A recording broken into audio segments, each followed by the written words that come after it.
Hello, everyone. Thank you for joining us, and you be the judge. I'm Dr. Paul Dyer, and my two lovely co-hosts, Marylin, Pierre, and Judge Claudia and Barber.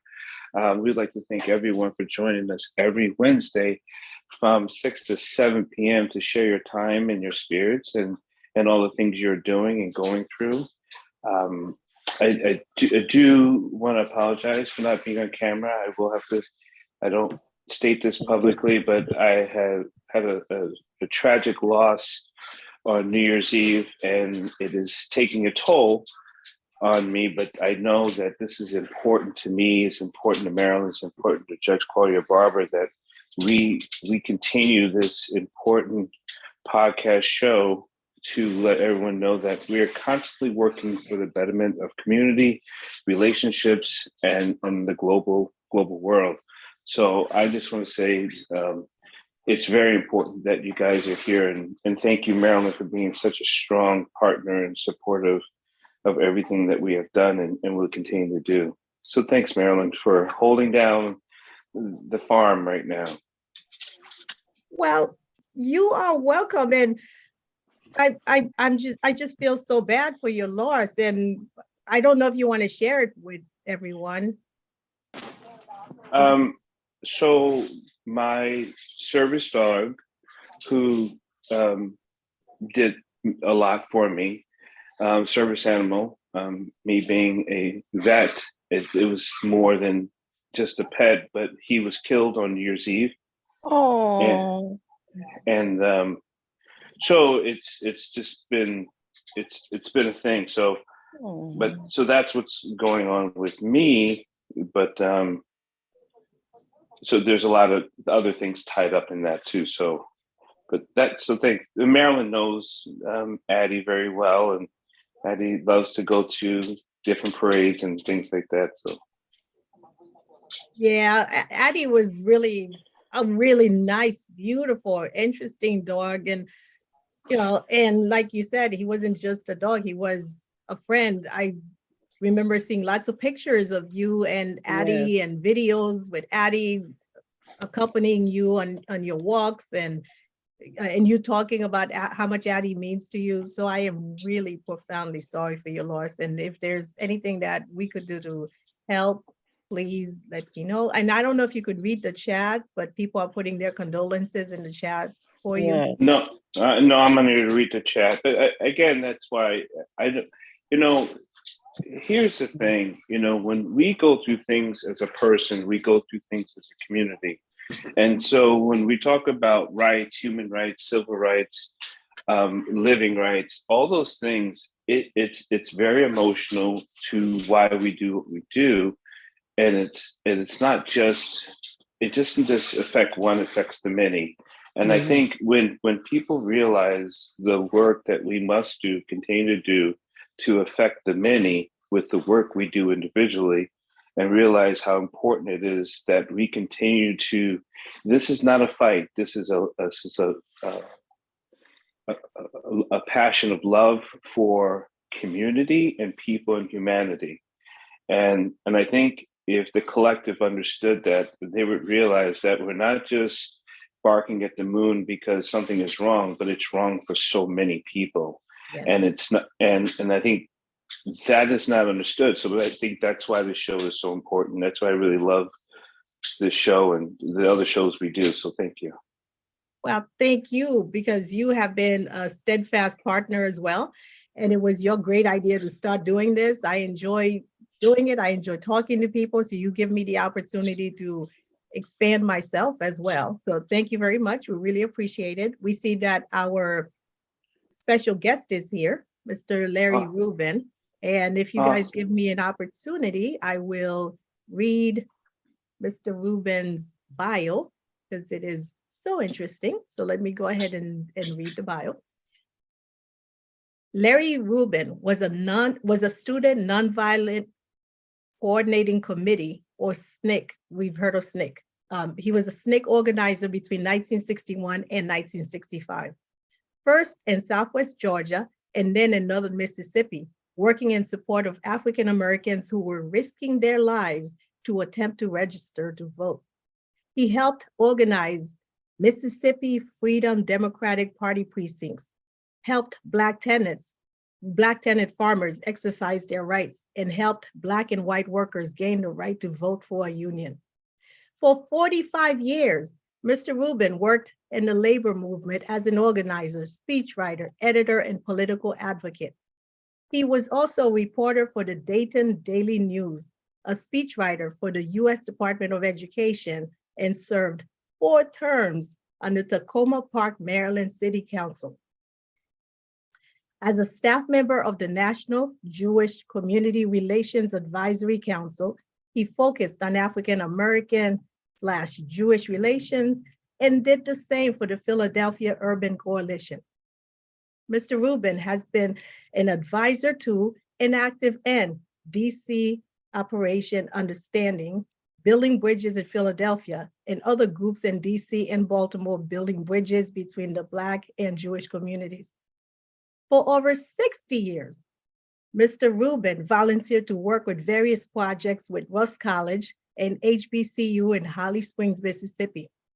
In 2021, he moved back to Holly Springs as a community organizer. Mr. Rubin is an officer of the SNCC Legacy Project and of Mosaic Visions, which works to help empower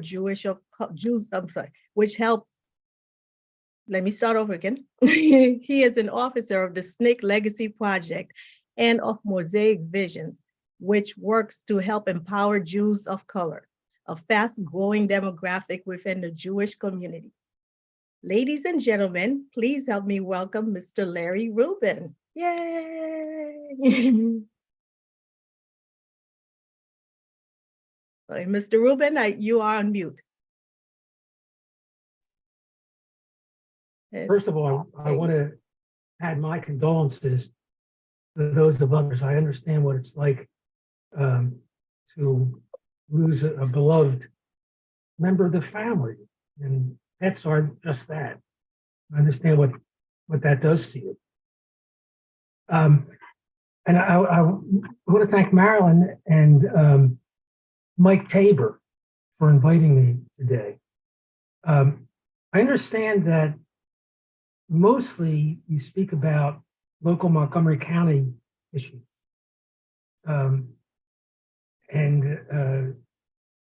Today, because I lived in Montgomery County for over 30 years before moving back to Mississippi, I think I can say that I hope that tonight's discussion will help the local discussion, maybe give some background information to it.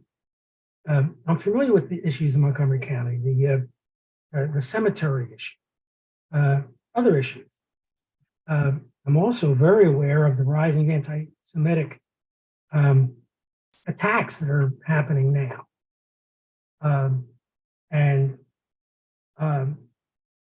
Although my impression is that the rising anti-Semitic attacks are not from the Black community.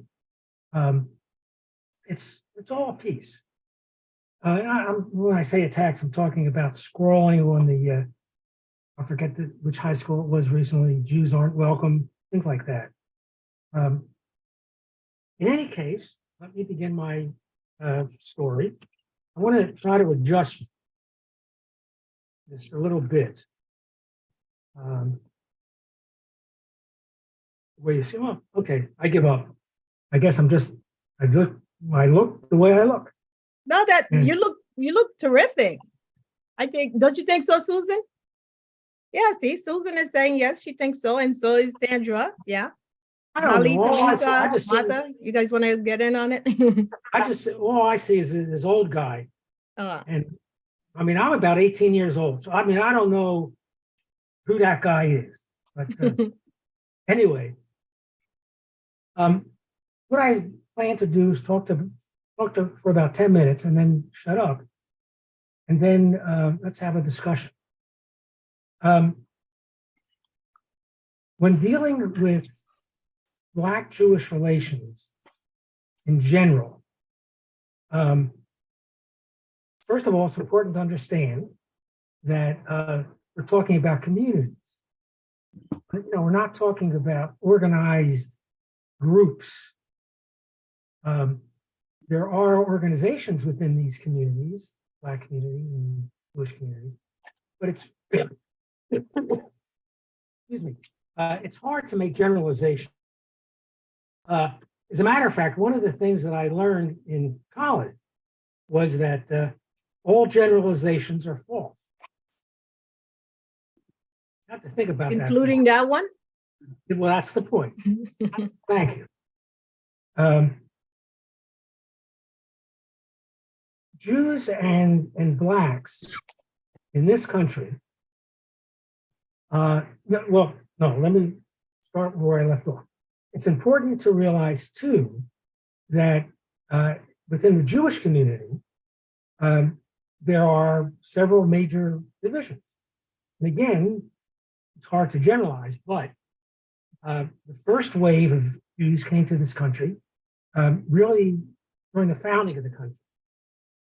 And they were quite assimilated from Portugal and Spain, but they had been kicked out of those countries and went to Holland and others. And they came here as part of the colonization of Indian territory by Europeans. The second generation, the second wave, was starting about the 1830s, and they were generally German Jews, who themselves were very assimilated, came to this country really to make money. And a lot of them settled in the South because that's where business opportunities. But by far, the largest wave of Jewish immigrants, to which I would say 90% of American Jews are descended from, including myself, came in starting in the 1870s, 1880s perhaps, and ending in 1921, when laws were passed against immigration from Eastern Europe. And these were Jews who were very, very poor. I mean, they were what they called serfs of the treasury in the old country.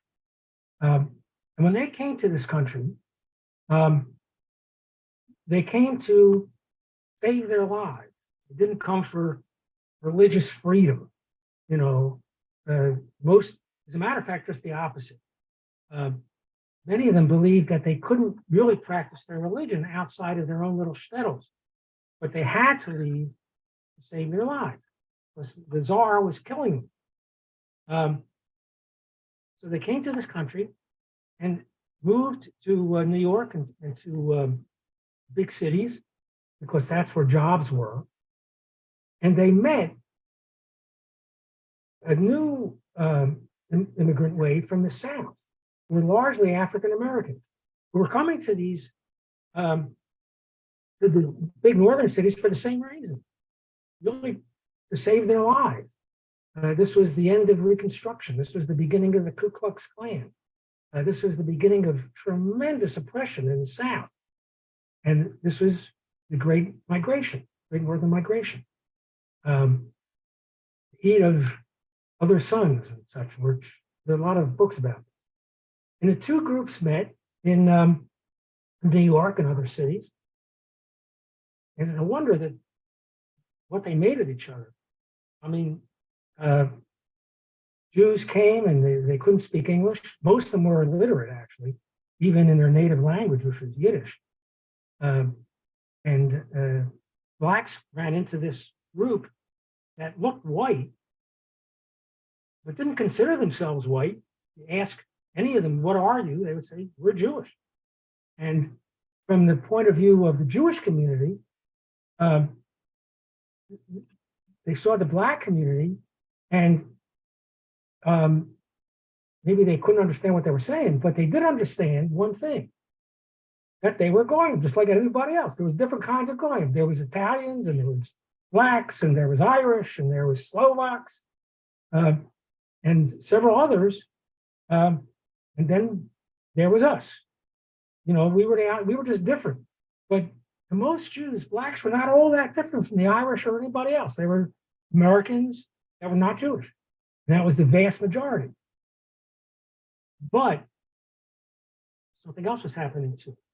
A lot of the Jews that came from the 1880s and up until the 1920s, and increasingly large numbers as the years went on, had learned a lesson in the old country that Jews had no rights, they were starving, and they could not advance alone. They were too small and too powerless.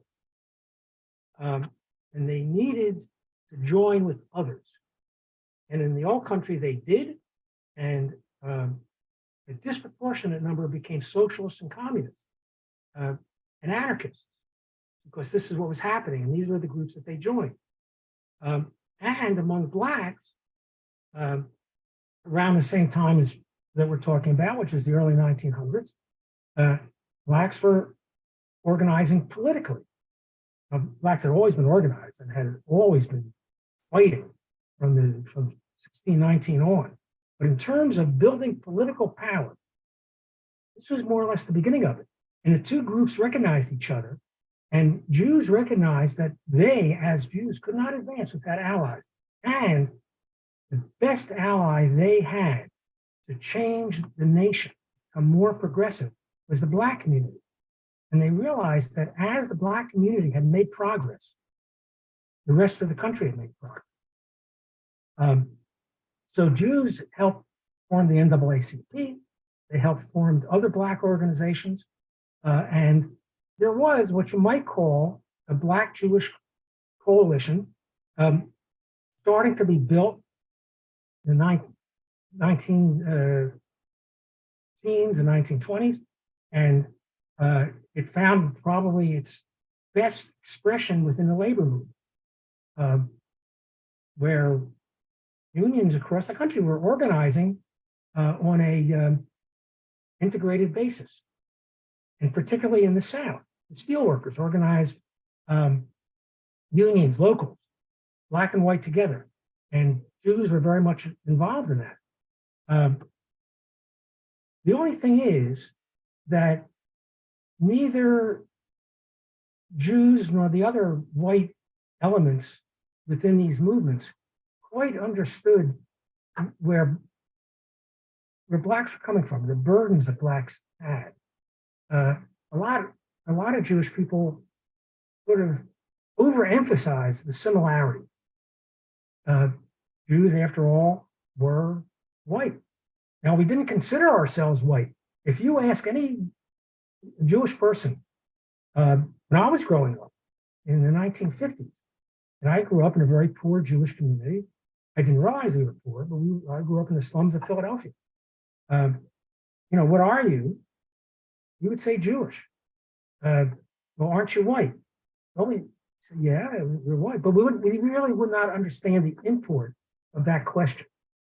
We really wouldn't understand, what that meant really in the greater American picture. That was then. Now, I want to quickly jump into fast forward, and then I want to jump back again to my own experience. Fast forward. Today, things are a little bit different. The Jewish community has been able to, by and large, I don't know what the term is. In America, I guess you would say, work your way up from the poor, working class communities to, by and large, today, the Jewish community are rather affluent as a group. And a lot have lost their roots. A lot have become white, have assimilated, in other words. But there is a movement back to Jewish roots and a movement back to Jewish values. We'll get back to that later. In any case, so there I was growing up in Philadelphia and in a left-wing Jewish community of poor workers. My mother was a hairdresser. My father was a welder. We were very poor, and I'm proud to say that I have maintained the family tradition, even to today. And so when the civil rights movement in the South came up, A lot of us didn't think twice. I mean, part of the Jewish culture, part of the Jewish tradition that our grandparents brought from the old country was Jews are people that fight for social justice for ourselves and others. This was just part of our DNA. And it wasn't a religious thing, although it is a religious thing, in fact, called Tikkun Olam, repair the world, which is part of the Jewish religion. But for most of us, it was a cultural thing, an ethnic thing. We didn't think of it in terms of religious thing. To be a bench, you had to fight for social justice. Our parents were, many of our parents were blacklisted by McCarthy. We grew up thinking of ourselves as outsiders. Outsiders, first, because we were Jewish, and I mean, our grandparents didn't speak English. I hardly thought of myself as an American. I just got here. My grandparents just landed, so to speak.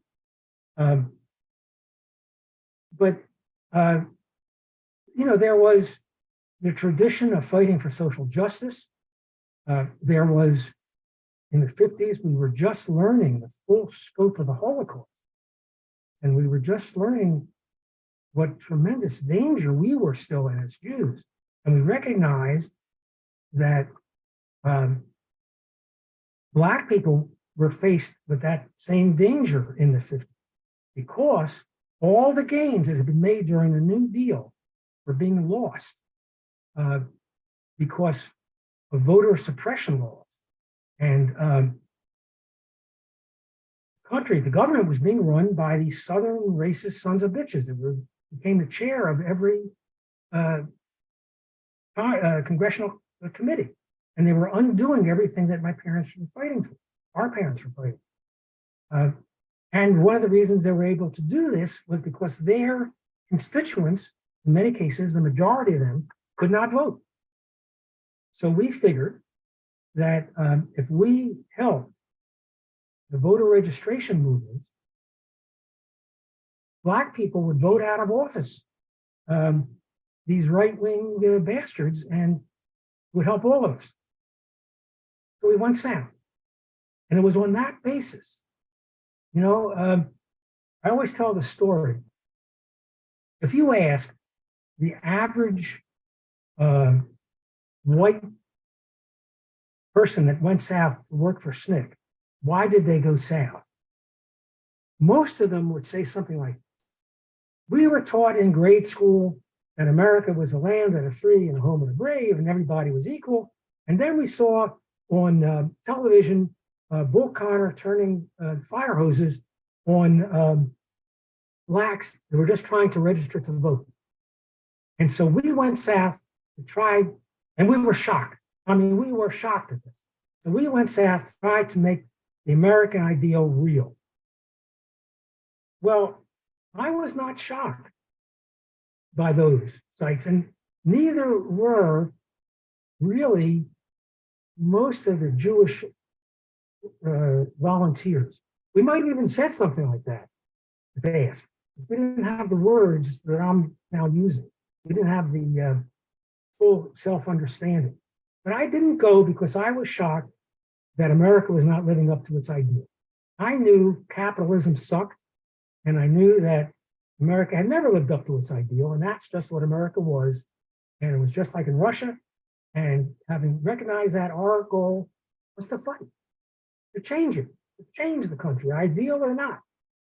Maybe it wasn't the American ideal we didn't care. We wanted a better country. So I went south.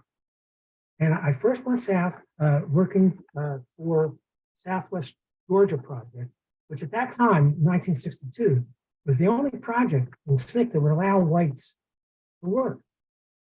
Of course, it was very dangerous, Blacks and whites working together. And you put each other, you put your life on the line, walking down the street, Black and whites together. But when I went to Southwest Georgia, I had never met a non-progressive Jewish person. And I asked Charles Sherrod, who was the director of the project, I said, have you engaged the synagogue down here? He said, no. I said, "Oh, okay, drive me over to the synagogue. I'll get them to help." So he said, "I'll drive you over, but I'll wait outside." I said, "You don't have to do that. I'll just go in, you know." But he drove me over Friday night services, and he did wait outside. And I went to services, and after the services, you had Roneg Shabbat. Everybody shares a snack. And I went up to, oh no, somebody came over to me. He said, what was I doing here? And so I explained what I was doing here. I came down to work for Charles Sherrod, voter registration, and so forth and so forth. And the guy who happened to be the shamus of the synagogue, the guy that takes care of the grounds, name of Stonewall Cohen. I thought it was, he didn't think it was funny. I smiled, no, Stonewall Cohen. And he says, "Well, you better get out of the synagogue now." He said, and he said some things that were repeated to me over and over again by Southern Jews, all of whom were this earlier group from Germany that came south, to make money, had actually prospered. The typical thing was that the only dry goods store in the town was owned by Jews, who a lot of the whites, by the way, thought were closer to Jesus than them because they were Jews. They must know all about Jesus. But this is a cousin, right? So tell us. Anyway, what he said was, he said, first of all, if it wasn't for the blacks, it would be us. Jews were afraid. And if it wasn't for the blacks, it would be us. So better it should be the blacks. And number two, we've always gotten along by staying under the radar, just being quiet, being silent. And we're afraid you people coming down would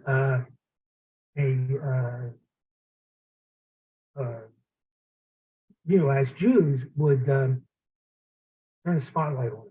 Somebody just put in the chat, what is SNCC? I think they misheard me, and I'm saying SNCC. SNCC, the Student Nonviolent Coordinating Committee. That's what I was working with. Hope that answers your question. I'm not sure that I interpreted.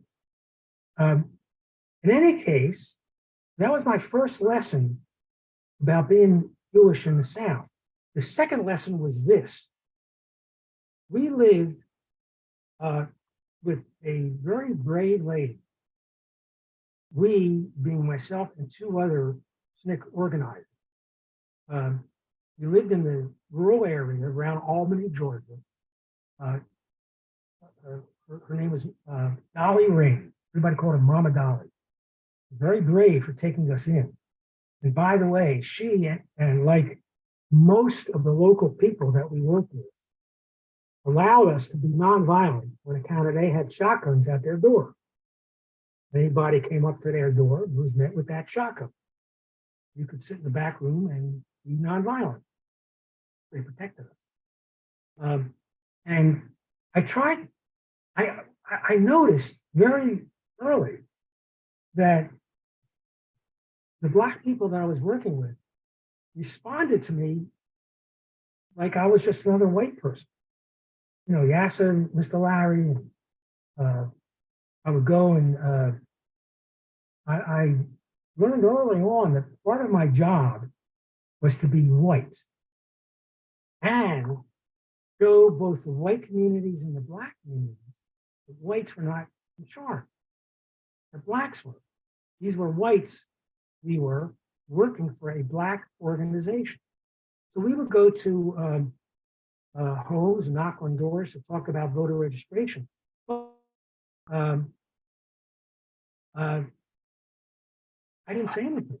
I let my Black SNCC colleagues do the talking.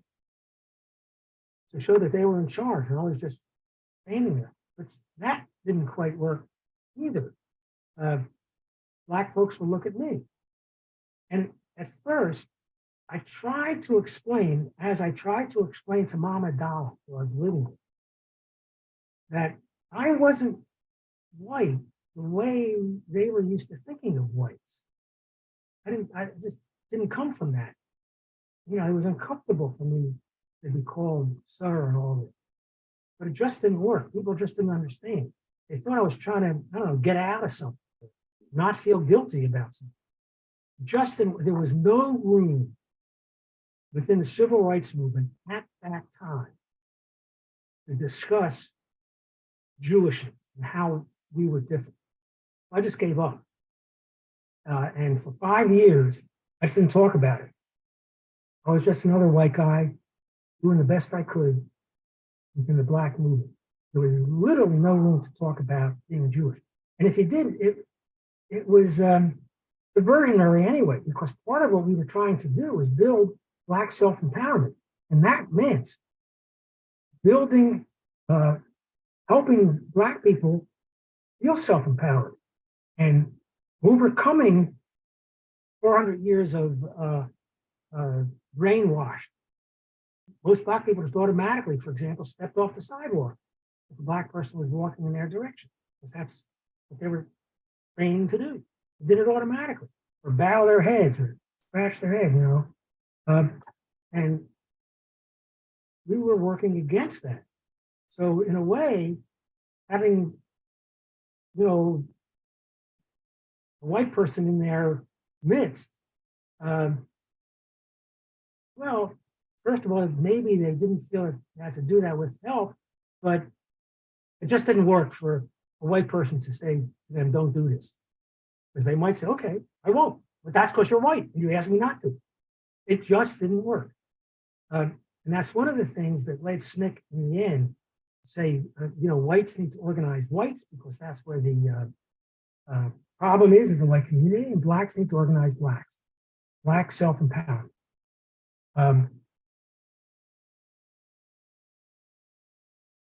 When I first, and this will be the last point that I'll make. No, I'm lying. There's a couple other points I want to make. When I first started to work for SNCC, the general ideal of the nation, you know, the progressive ideal was America is a melting pot. Everybody has rights because they're American. We're all a melting pot. We all can become Americans. But everybody knew what that meant was white. If you closed your eyes, white or Black or anybody, even the Irish, close your eyes, they would see, picture an American, they would see Ozzie and Harriet. That was America. Nobody saw a Black person as American. What we were saying is everybody had the right to melt to become white. Well, it turned out, you know, Black people didn't want to melt. They didn't have, there was not in the general vocabulary words for that. Now, there always were words for that. There always was the Nation of Islam and Garveyites who recognize what I'm saying. But as the general rule, there was no alternative to we were fighting for our rights because we're American until Black power was enunciated. I'm proud to say that came from SNCC, Stokely Carmichael. And I was there during that period. So SNCC helped push the American ideal from being a melting pot to we are Black American. We're not going to melt. We're Black. And we want power as Black Americans. We help push the ideal of America from the melting pot to diversity. We don't all have to be alike. We're all different, you know, but we all have the same rights as difference. That led a lot of Jews who were in the movement to, well, 3 different reactions. One were Jews actually that recognized that, they're right. This was also at the time when Black Roots phenomenon happened, the TV show. So a lot of Jews said, well, come on, they're right. We're Jews. What are we doing here? We got to find our own roots. And so there was a Jewish roots movement. Then there were Jews that, and none of these three were necessarily opposed to each other. And within a lot of people, all three happened, or two of them happened, or just one of them happened. Then there was Jews that just felt hurt. We've been putting out our best. We've been risking our lives, and now Black people are kicking us out of the movement. They didn't understand that the movement was against racism, and that racism was in the white community. Maybe that's where whites should be working. I was a little naive too, because what's somebody like me, a Jewish kid from South Philadelphia, West Philadelphia, want to say to a white person in the South, from Appalachia. For one thing, I couldn't understand what they were saying. They couldn't understand me. So there was no white community exactly, but there were whites to work with. And in fact, for a while, I did go to work with an anti-racist group working in Philadelphia among Jews. Then there's the other third, and this is within me more, I think, than the others. Although I'm going to digress before I get to that third. I am going to say this. I was arrested once in Belzoni, Mississippi. I was arrested a lot and beaten up a lot. But in Belzoni, I was arrested on suspicion of stealing the shirt that I was wearing. We were never arrested for voter rights. We were always arrested on these any things. A shirt like that was stolen from the haberdashery last night. Looks like, show us the sales tag. Oh, you don't have to. So you're under arrest for suspicion of stealing that shirt. And that's exactly what happened in Belzoni. But I was investigated. Investigators from the State Sovereignty Commission came and sat me in a room with the deputies that were slapping their wrists like that, trying to scare me. I don't know why I had been in the South for 5 years. I don't know why them slapping their own wrists would scare me. But in any case, they did say something that did scare me. They said, we haven't killed us a heave in a while, so we're going to take you out. Well, that really started to gel some things that I've been thinking about in my own mind. First of all, how did they know I was Jewish? Something about me, they could tell I was Jewish. They were using, an anti-Semitic fear. And I swore to myself, if I ever got out of that, when I go back to college, I would study my own history, Eastern European Jewish history, which is what I did. To figure out what about me leads me to in the movement without even thinking about it. Anyway, back to that 1/3. Were largely people like me who were convinced all along that the most powerful force of progressive change in this country has always been the Black community, and that it was our role to be allies with that Black community. And to quote Ella Baker, do what the people say do, and start where the people are at. And Black community, the most advanced part of the Black community at that point was into Black power, Black self-empowerment. And so I decided I'm going to become an ally of that. And that's one of the reasons that I moved back here to Holly Springs, Mississippi last year. And I am working with several organizations for several movements, Black self-empowerment here in Mississippi. And now I am going to say one more thing before I shut up, because I'm looking at Marylin and she asked me to tell the story. I am also very active, as Marylin mentioned, in a group called Mosaic Visions, which is a group that works with Jews of color. There's a a very powerful leader of this movement in Montgomery County, Michael Twitty. I don't know if you ever heard of him. He's a famous chef. He writes books of slave meals and enslaved people presented. And he comes down to Holly Springs quite often. He's from Silver Spring. And he's Jewish and he's gay. And he just put out a book called Kosher Soul. And he talks about how, as a Black Jew, and he's very Orthodox, he's still religious, the issues that he faces within the Jewish community. So I'm active in that group. One of the fastest growing demographics within the Jewish community today are Jews of color, African Americans converted. One member of that group happens to be my daughter, who actually didn't convert, because I forced her. You didn't know, she was 2 years old, and I was African American, here's me being Jewish. But the story I want to say is, the first chair of SNCC was Chuck McDew, Charles McDew, first full-time chair, African American from Minneapolis. And he was Jewish. And he always said that he was Black by birth, a Jew by choice, and a revolutionary by necessity.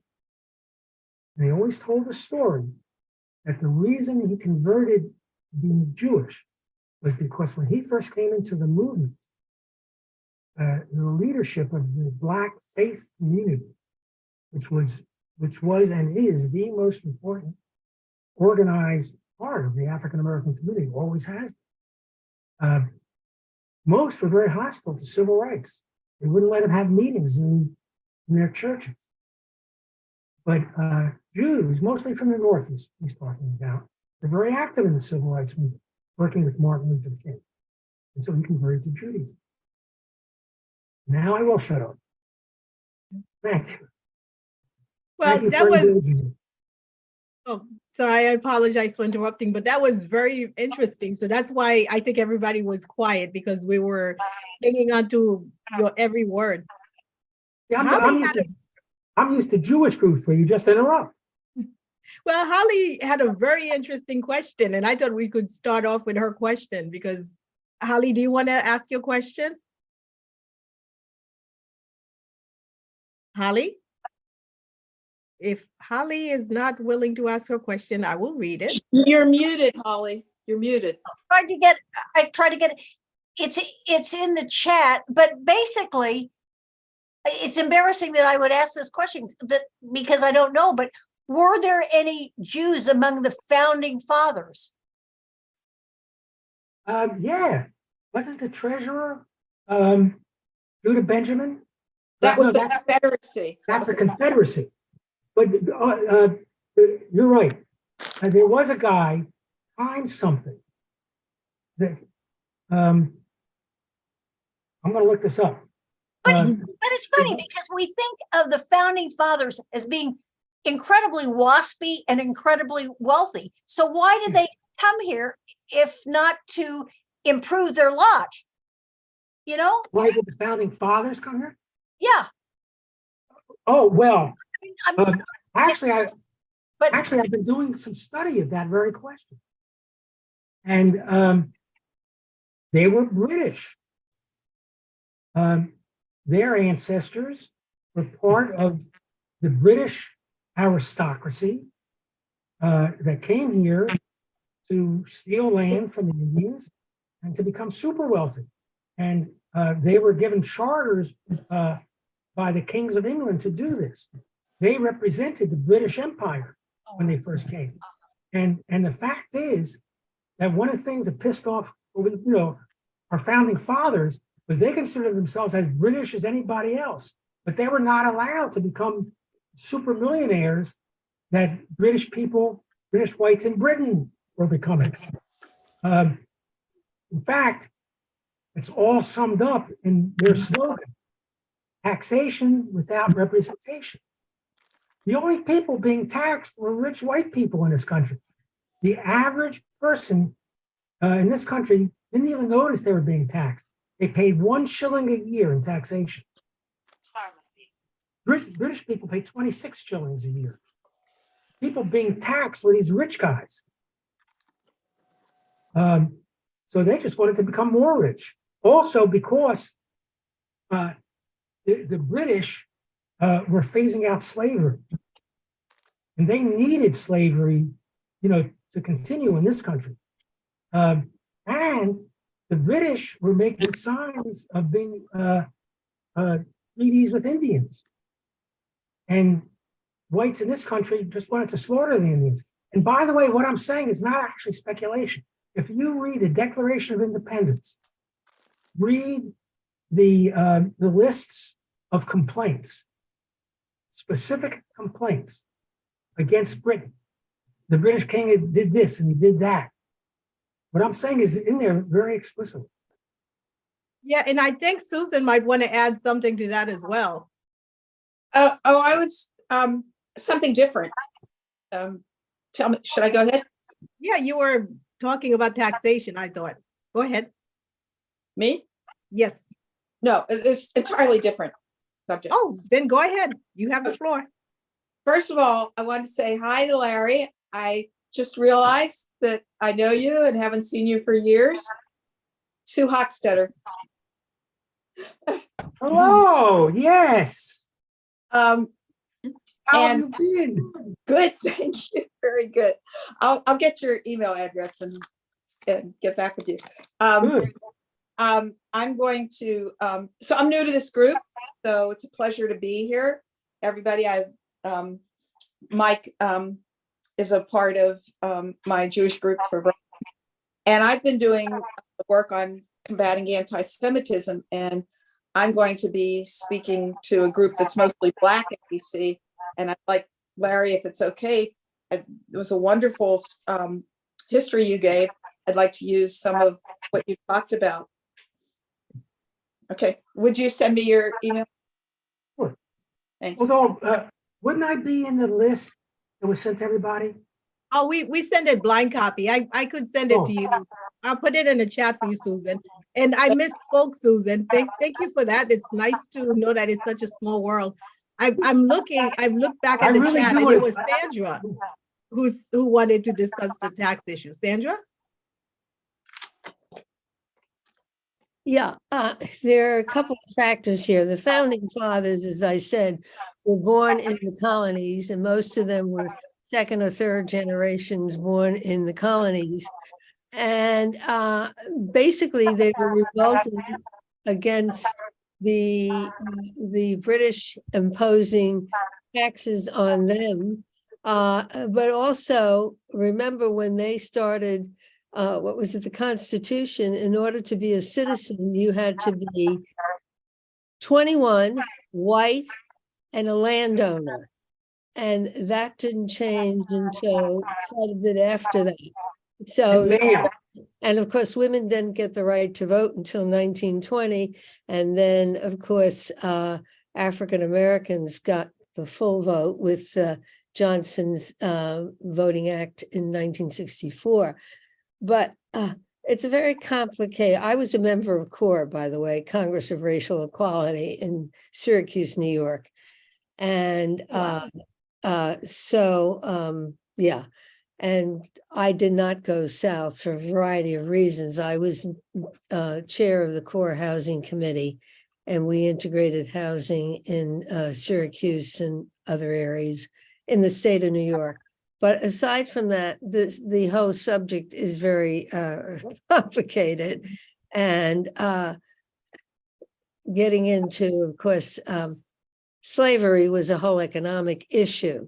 And so I think there's some distinctions between being Jewish and being Black. First of all, if you were Jewish, you could pass. And most of you know what I mean by that. My family passed. They were Jewish, and they changed their name in the 1930s to be integrated. And this was in New York City.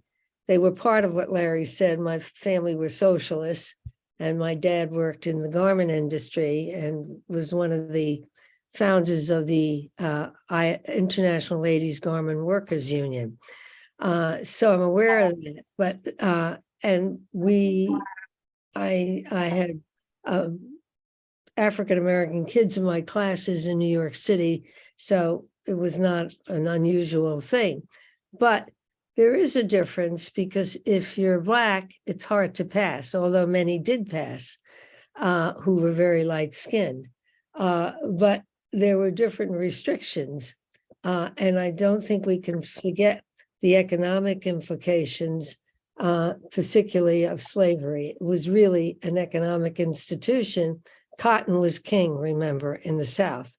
And it affected the North as well. You all know about that. So at any rate, I won't go on and on with it, but it is a very complicated thing to explain. And of course, when I was in Corps, you're right, Larry, if you weren't Black and you were white, you were probably Jewish. So there were an extraordinary number of white Jews who were in the movement. And I think it's for the reason you said, the feeling of social justice. And so, Susan, following that, I have to ask, because Larry, you talked about it too. Why do you think so many Jews have lost their ways? What happened to the men who believe in social justice and helping, You're asking me, helping fight for justice? who are you asking? Well, both of you could answer it because you were in Corps, so you're just as qualified as Larry, who was in SNCC. I would say I'm a first generation American. Both my parents were born in Europe and came to the United States as infants. So my experiences were different. I grew up, like Larry talks about, being poor, in a one-bedroom apartment in the South Bronx, if any of you know New York. And all of us slept in the same bedroom, my mother, father, my sister, and I. My daughters could never, ever understand living like that. If you lived in a house with less than 2 bathrooms, they don't get it. But it's a different, which is sort of typical of what has happened in this country. The situation has changed. We're now in 2023. I'm talking about the 50s and 60s, when life was very different and economics was very different. Neither one of my parents graduated high school, and I have a doctorate. So you can say that's part of being in the United States. So I think when you talk about Jews who have assimilated and have become more economically comfortable, they've worked their way up the ladder, just as many African Americans have. That's not unusual too. You have a very large, as you know, Marylin, Black middle class in this country. And I suppose that's part of, living in this society. I agree. What? Wilbur, I'll jump in, but thank you, Martha. I do want to say one other thing. People forget that Jews are a very small percent of this society. It's less than, there are less than 6 million Jews in the United States. So it's a small number, but I think for the small number, they've probably been pretty influential. And up until the 60s, there were restrictions on Jews owning houses and going to universities. So I'm sorry to take over. Larry, I'm sorry. No, that's Go fine. for it. May I be heard for just a moment? Yes. Okay. I'll jump in later. Okay. First generation, second generation American, there are 2 different definitions of generation. One is the first generation crossed the ocean, and the second is the first generation was the children of those who crossed the ocean. And it's important to different people use different ones. It's important to make sure which one we're talking about. The other thing is that keep in mind that there are plenty of people came to America as indentured servants, or they were exported. Rather than be in jail, they were given the choice of going to the colonies, and there were also indentured servants. There were people who came here who were very poor, and what I don't know is how many a rich Englishman has two sons. The first son inherits the property. The question is, how many of the second sons came to America? I don't know the answer to that. No, actually, that's a good question. It's a good- I do know, I'm from Philadelphia, as I said, and it's in Pennsylvania. And Philadelphia was started by the second son of, I think his name was William Penn too, the father. To get rid of him, get rid of this whole Quaker bunch, the king gave father charter. Father never came, William Penn did. So might be an example. But getting back to the question of what happened, I agree 100% with what Sandra said. What happened was because